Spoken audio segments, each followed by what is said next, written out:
Yəni bir ayağımdan 4 dəfə əməliyyat keçirdim. Bunun bu tərəfi ücə yaxşı oldu da. Bir Zidan'da, bir də məndədir qırmızı kart.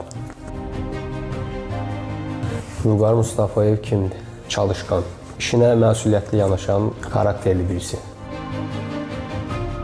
Yol başladı Zaqatalada. Orada başladım futbola. Daha sonra Bakı Futbol Klubuna seçimlərə qatıldım. Seçimlərdən keçdikdən sonra Bakı Futbol Klubunun akademiyasında U17 komandasında başladım məşqlərə. Lokomotiv klubu yaradıldı 1-ci liqada. Bir ildə Lokomotivdə oynadıqdan sonra yenidən əvəzedici komandaya qoşuldum. Əvəzedici komandadan sonra da Bakının əsas komandasına yavaş-yavaş məşqlərə dəvət aldıqdan sonra səhv eləmirəmsə ilk oyunum, debutum Xəzərlənkarına qarşı oldu Bakı klubunda. Daha sonra Simurqa qayıtdım. Bir sezonda Simurqda oynadıqdan sonra Qarabağa transfer oldum. Qarabağdan icarə əsasında Zirəyə, ondan sonra son duraq Sumqayıt. Karyeramın qırılma anı mən zədələrlə deyərdim də. Bir ayağımdan 4 dəfə əməliyyat keçirdim. Bəlkə də mənim daha da oyunlarda olsun, məşqlərdə olsun 100%'ımı verməyə mane oldu. Balaca Vüqara məsləhətim olardı ki, işinə ciddi yanaşsın, işini sevsin, işində xarakterli olsun. Bu tək işinlə bağlı deyil xarakterli olmaq. Xarakterli olmaq insanın həm işində, həm də ki, həyatında mənə görə vacib rol oynayır. Ona görə xəyallarının arxasınca getsin və sonda istədiyi nəticəni əldə edəcəyinə inanıram.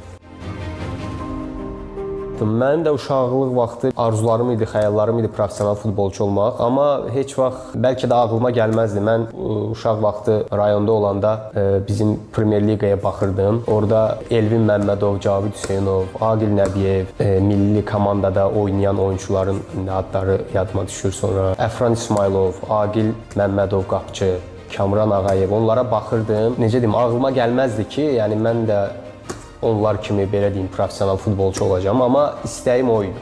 Bir neçə il keçəndən sonra artıq gözümü açdım ki, yəni onlarla bir soyunub geyinmə otağındayım.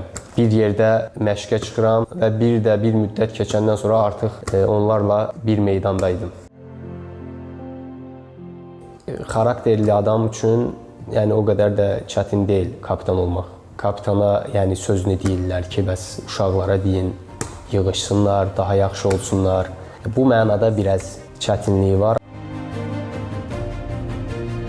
Sumqayıtda keçirdiyim illər, bura gələndə gəldiyim ili komanda tarixində ilk dəfə olaraq Avrokuboklara vəsələ qazandı. Həm klub tarixində ilk oldu. O tarixdə yer aldığım üçün xoşbəxtəm, özümü qürurlu hiss edirəm. Bundan sonra yenə komanda tarixində ilk dəfə bürünc medalı qazandı və həmən ildə Avrokuboklara vəsələ qazandıq. Daha sonra yaxşı getmədiyimiz vaxtlar da oldu. Amma buna baxmayaraq xoş təəssüratlar daha çoxdur. Birincisi debut oyunumdur. İkincisi milli komandayla Portuqaliyaya qarşı oynadığım oyundur. Üçüncüsü də klubun tarixində ilk dəfə Avrokuboklara vəsələ qazandığımız.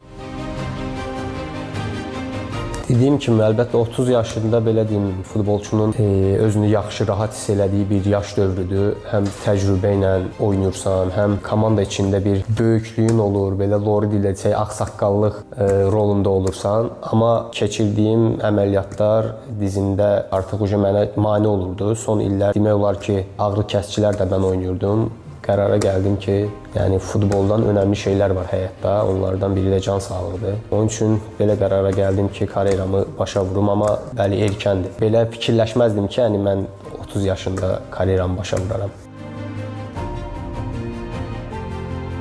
Qırmızı kartdan sonra yolda mənə uşaqlar deyir ki, bir Zidan'dır karyerasını qırmızı kartla bitirən, bir də sən oldun. Açığı, yəni planında elə bir şey yox idi, yəni biz daha fərqli düşünmüşdük. Uşaqlar da deyirdilər ki, son oyunda koridor düzəldəcək, nə bilim, necə eləyəcək, nə eləyəcək, amma indi oyunun gərəyi elə oldu ki, bəzən adam əsəblərini cilovlaya bilmir. Bunun bu tərəfi ücə yaxşı oldu da, bir Zidan'dır, bir də məndədir qırmızı kartla.